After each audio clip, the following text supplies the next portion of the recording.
আসসালামু আলাইকুম। Easy recipe by Runa চ্যানেলে সবাইকে স্বাগত জানাচ্ছি আরো একটা নতুন রেসিপিতে। আমার আজকের রেসিপিটি হলো Chinese vegetable recipe. Chinese vegetable খেতে যেমন সুস্বাদু তেমন স্বাস্থ্যের জন্য অনেক উপকারী। চাইনিজ ভেজিটেবল পোলাও, ফ্রাইড ডিশের সাথে খেতে দারুণ লাগে। ঘরে থাকা সামান্য কিছু সবজি দিয়ে বানিয়ে ফেলতে পারবেন চাইনিজ ভেজিটেবল রেসিপি। চলুন তাহলে দেখে নেই কি কি সবজি ও উপাদান লাগছে চাইনিজ ভেজিটেবল রেসিপি বানাতে। চাইনিজ ভেজিটেবল রান্না করতে প্রথমেই আমাদের লাগবে কাঁচা পেঁপে। এখানে আমি 1 বাটি কাঁচা পেঁপে স্লাইস করে কেটে নিয়েছি। পেঁপে কাটার সময় বেশি পাতলাও না আবার বেশি মোটাও হবে না, এমন ভাবে কাটতে হবে। এখানে আমি একটি গাজর স্লাইস করে কেটে নিয়েছি। এখানে আমি একটি ক্যাপসিকাম কেটে নিয়েছি। আর এখানে নিয়েছি বড় সাইজের পেঁয়াজ। এগুলোকে কেটে 4 টুকরো করে খুলে নিয়েছি। 5 থেকে 6টি কাঁচামরিচ নিয়েছি। তার মধ্যে 2 থেকে 3টি ফালি করে নিয়েছি। এখানে 1 টুকরো আদা কুচি করে কেটে নিয়েছি। আর এখানে একটি রসুন ছোট করে কুচি করে কেটে নিয়েছি। আজকের এই সামান্য কিছু উপকরণ দিয়েই তৈরি করে দেখাবো চাইনিজ ভেজিটেবল রেসিপি। তাহলে চলুন আমরা রান্নায় চলে যাই। প্রথমে চুলায় একটি প্যান বসিয়ে তাতে তেল দিয়ে দিয়েছি। তেল গরম হয়ে আসার পর রসুন দিয়ে দিয়েছি। তারপর একটু নেড়েচেড়ে ভেজে দিয়ে দিলাম আদা কুচি। আদা ও রসুন একসাথে ভেজে ব্রাউন কালার করে নিব।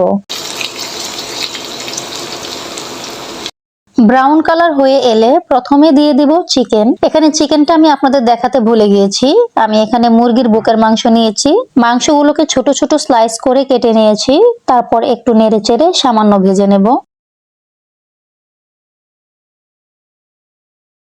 চিকেন থেকে যে পানি বেরিয়ে আসবে সেটা হাই হিটে ভাজলে শুকিয়ে যাবে। পানিটা শুকিয়ে যাওয়ার জন্য অপেক্ষা করব। চিকেনের পানিটা শুকিয়ে গেছে।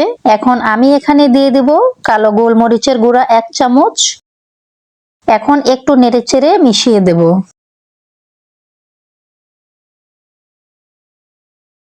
দিয়ে দেব 1 চামচ পরিমাণ মতো লবণ। লবণ কম করে দিতে হবে কারণ আমরা এখানে সয়া সস ব্যবহার করব। সয়া সসে লবণ দেওয়া থাকে। একটু নেড়েচেড়ে দিয়ে দিচ্ছি আমরা সয়া সস।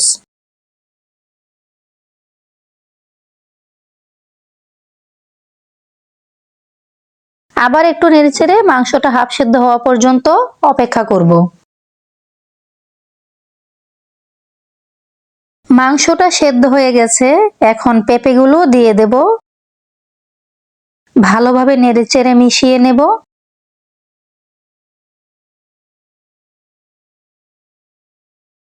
মেশানো হয়ে গেলে দিয়ে দেব গাজরের টুকরোগুলো। পেঁপে আর গাজর পরপর দিয়ে দিতে হবে এবং চুলার আঁচ অবশ্যই হাই হিটে রাখতে হবে। পেঁপে এবং গাজর একসাথে মিশিয়ে নিয়ে কিছুক্ষণ কষিয়ে নেওয়ার পর ক্যাপসিকামগুলো দিয়ে দিতে হবে। সাথে দিয়ে দিব পেঁয়াজ, কাঁচামরিচগুলো। এবার সবগুলো সবজি একসাথে নেড়েচেড়ে ভালোভাবে মিশিয়ে নিতে হবে এবং হাই হিটে 2 মিনিট কষিয়ে নিতে হবে। প্রিয় দর্শক, ইউটিউবে আমার জার্নিটা নতুন। সবাই আমার চ্যানেলটিকে সাবস্ক্রাইব করে আমার পাশেই থাকবেন। এখন আমি পরিমাণ মতো পানি দিয়ে দেব। এখন বলক আসা পর্যন্ত অপেক্ষা করতে হবে।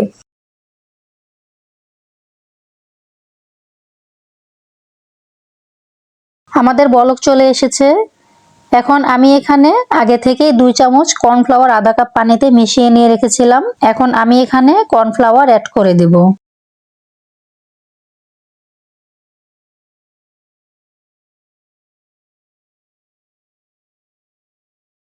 এখন আস্তে আস্তে ভেজিটেবলটা গাঢ় হয়ে আসবে। আমাদের ভেজিটেবলটা অলরেডি গাঢ় হয়ে এসেছে। এটাকে চুলায় বেশি গাঢ় করা যাবে না, ঠান্ডা হলে এটা আরো অনেক বেশি গাঢ় হয়ে যাবে। আমাদের চাইনিজ ভেজিটেবল একেবারে রেডি। এখন আমি এটাকে চুলা থেকে নামিয়ে নেব।